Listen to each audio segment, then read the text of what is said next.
పుదుచ్చేరి ఈసారి ఇచ్చిన తీర్పు సాధారణ ఎన్నికల ఫలితం కాదు. ఇది ఒక చారిత్రక నిర్ణయం. ఏళ్లుగా కొనసాగుతున్న ట్రెండ్ కు ప్రజలు బ్రేక్ వేశారు. ప్రతి 5 ఏళ్లకు ప్రభుత్వాన్ని మార్చేసే ధోరణిని పక్కన పెట్టి స్థిరత్వానికి పెద్దపీట వేశారు. ఇది కేవలం గెలుపు కాదు, ఇది నమ్మకానికి ఇచ్చిన గౌరవం. హడావిడి లేకుండా, పెద్ద పెద్ద హామీలు లేకుండా నెమ్మదిగా ప్రజల్లోకి వెళ్లిన రాజకీయానికి ప్రజలు మద్దతు ఇచ్చారు. కానీ ఈ విజయం వెనుక అసలు కారణం ఏమిటి అన్నదే ఇప్పుడు కీలకం. సంక్షేమం నిజంగా పనిచేసిందా? కేంద్ర మద్దతు ప్రభావం ఎంత ఉంది? లేక విపక్షం బలహీనత ఈ ఫలితాన్ని తీసుకొచ్చిందా? Watch this story.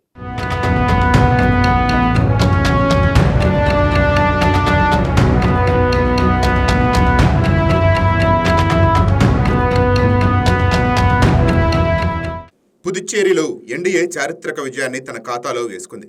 వరుసగా రెండోసారి గెలిచి అధికార పీఠంపై తన జెండా ఎగురవేసింది.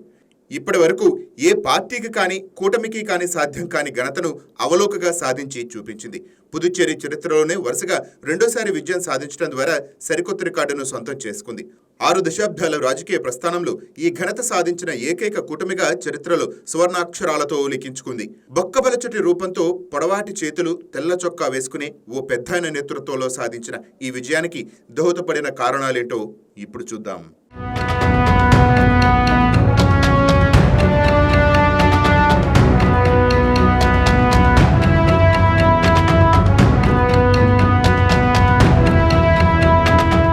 పుదుచ్చేరి రాజకీయ చరిత్రలో ఇప్పటి వరకు వరుసగా ఏ పార్టీ కూడా లేదా కూటమి 2 సార్లు అధికారంలోకి వచ్చిన దాఖలాలు లేవు.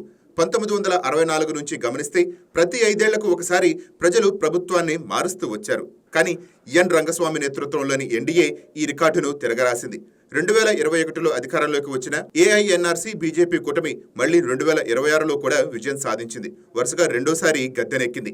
4 సార్లు ముఖ్యమంత్రిగా పనిచేసిన ఎన్ రంగస్వామి 5వ సీఎంగా బాధ్యతలు చేపట్టేందుకు లైన్ క్లియర్ అయింది. సామాన్యుల్లో సామాన్యుడిగా సాదా సీదాగా ఎప్పుడూ ప్రజల్లో ఉండే ఎన్ రంగస్వామి క్లీన్ ఇమేజ్ ఈ విజయానికి ఒక కారణమైతే, కేంద్రంలోని బీజేపీ పెద్దల ముందుచూపు మరో కారణమన్న అభిప్రాయాలు వ్యక్తం అవుతున్నాయి.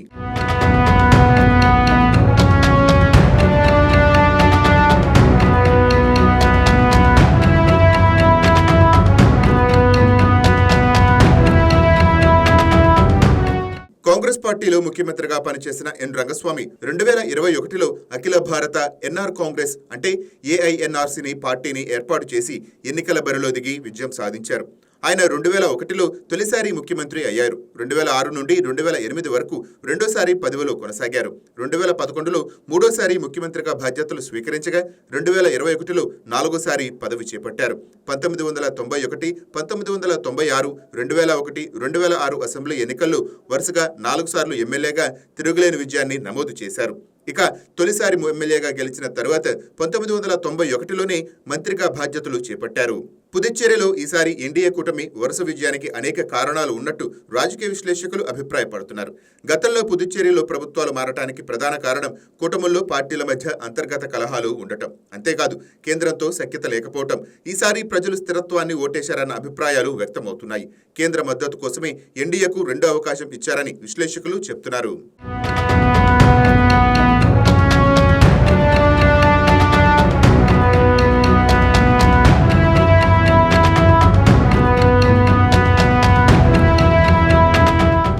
రంగస్వామి ప్రభుత్వం అమలు చేసిన ప్రత్యక్ష నగదు బదిలీ పథకం వివిధ సంక్షేమ పథకాల ఓటర్లలో సానుకూలతను పెంచాయన్న అభిప్రాయాలు ఉన్నాయి. దారిద్ర్య రేఖకు దిగువన ఉన్న కుటుంబాల్లోని మహిళా యాజమాన్యాలకు ప్రభుత్వం అందించే నెలవారీ సహాయాన్ని 1000 నుంచి 2500కి పెంచారు. దాదాపు 65,000 మంది మహిళలు దీని ద్వారా లబ్ధి పొందారు. పసుపు రేషన్ కార్డులు కలిగిన కుటుంబాల్లోని మహిళా యజమానులకు కూడా నెలవారీ 1000 రూపాయల ఆర్థిక సహాయాన్ని ప్రభుత్వం పొడిగించింది. ప్రభుత్వం వృద్ధాప్య పింఛన్లను అన్ని కేటగిరీల్లో 500 మేర పెంచింది. నవజాత ఆడపిల్లల పేరు మీద సేవ్ చేసే ఫిక్స్డ్ డిపాజిట్ మొత్తాన్ని 50,000 నుంచి 1,00,000 రూపాయలకు పెంచుతామని ఎన్నికల సమయంలో ముఖ్యమంత్రి హామీ ఇచ్చారు. మత్స్యకారులకు వేట నిషేధ సమయంలో ఇచ్చే సహాయాన్ని 8,000 నుంచి 12,000కు పెంచారు. విద్యార్థులకు ల్యాప్టాప్లు, సైకిళ్ల కోసం నగదు జమ చేయడం వంటివి హామీలను కూడా ప్రకటించారు.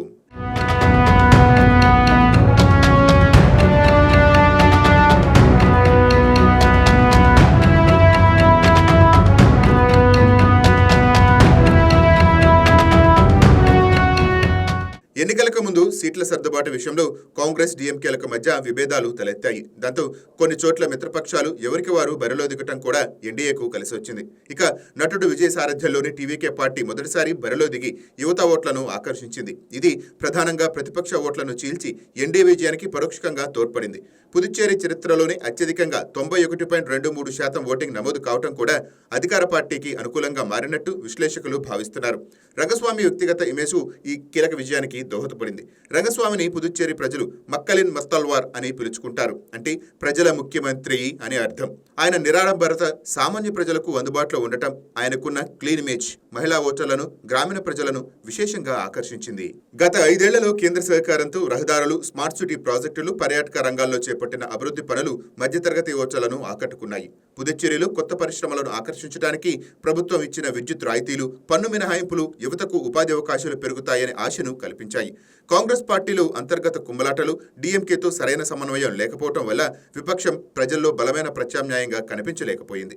మొత్తం మీద ఈసారి వరుస ఎన్డీఏ కూటమికి పలు కారణాలు దోహదపడ్డాయని రాజకీయ విశ్లేషకులు అంచనా వేస్తున్నారు.